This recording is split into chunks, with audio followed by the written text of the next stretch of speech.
Okay. Hello, everyone. I would like to welcome everybody to the first episode of I'm Finally Out of My Way.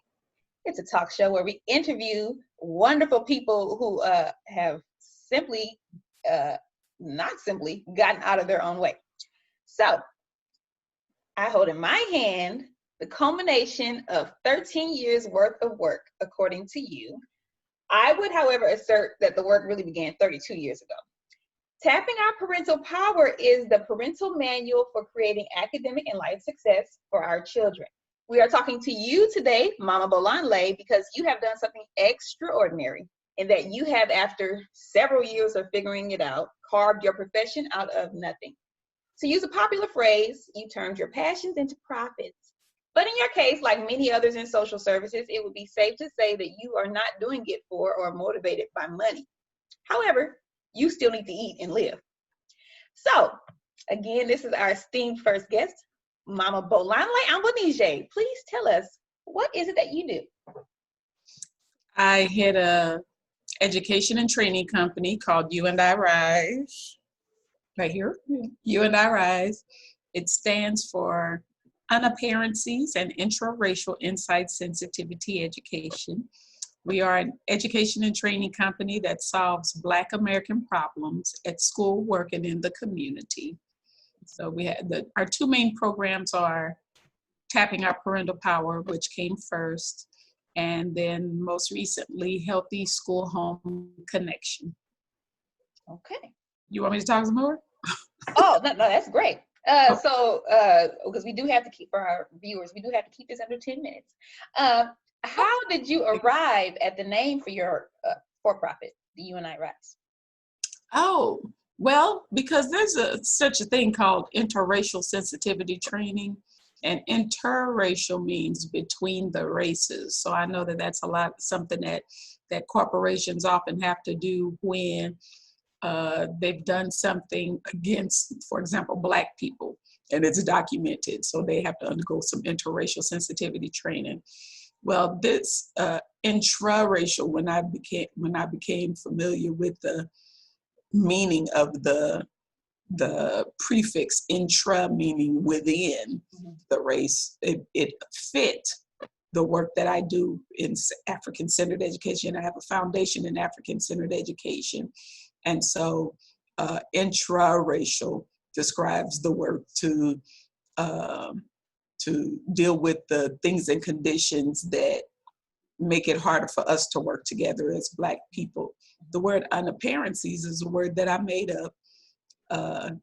It's from the root word apparent or unapparent.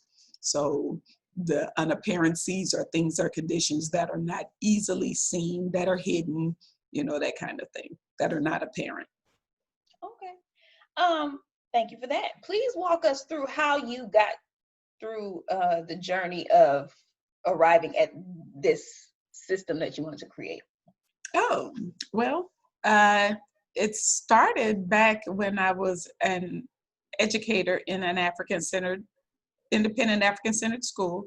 I was there for about 11 years, and halfway through that process, I started to notice a disturbing trend. Parents would come to me and say things like, "Oh, Mama Bolanle, last night we were at home and Johnny was acting a fool, and I told him, if you don't straighten up, I'm gonna tell Mama Bolanle."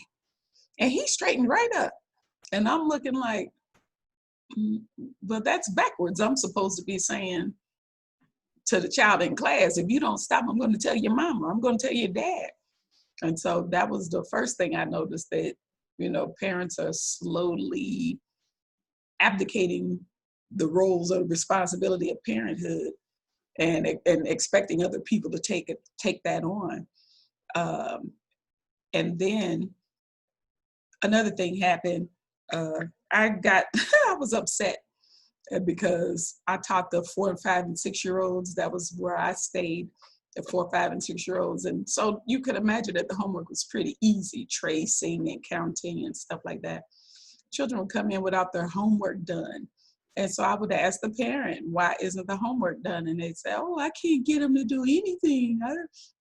And so that I told my principal, like, wow, it's something. If parents would just teach their children one thing, it would make life easier for the children, like make life easier for the parents, make life easier for people like me who have to deal with their children. Mm-hmm. And the principal said, well, gee, what's the one thing?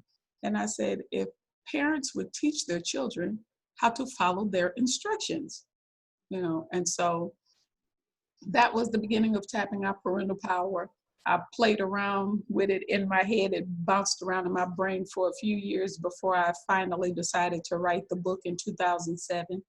It was a very small, quick, easy reading book, and about 23 pages, and detailed how to teach our children to follow the instructions. And then it has grown since from there. And you know what?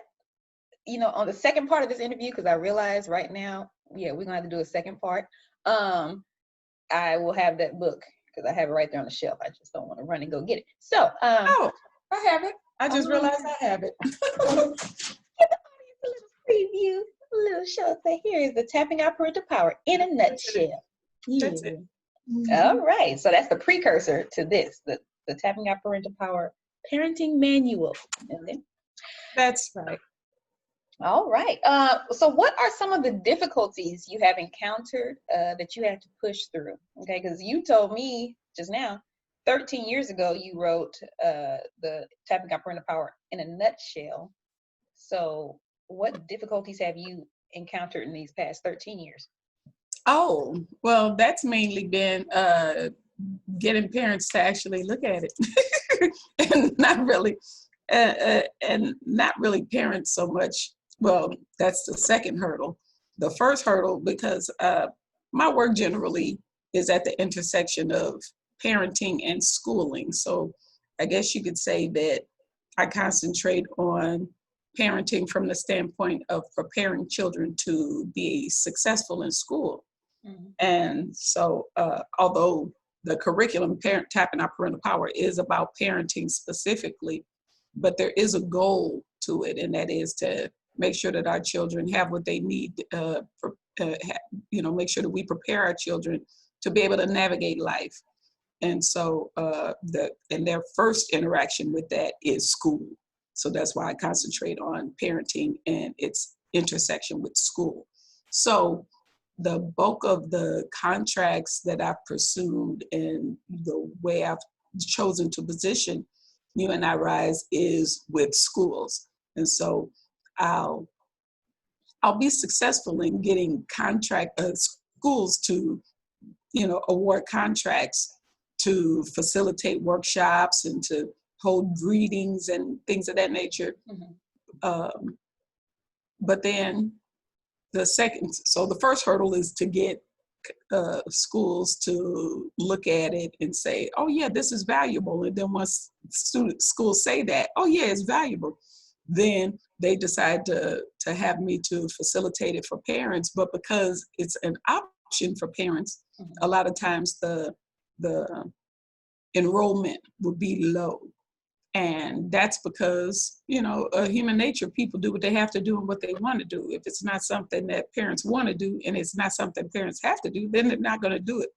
And, going to school meetings and stuff like that, those generally have low turnout anyway, especially in mainly Black areas, where there's mainly Black enrolled students. Then the parent turnout for meetings is pretty low. And so that was another obstacle to have to deal with.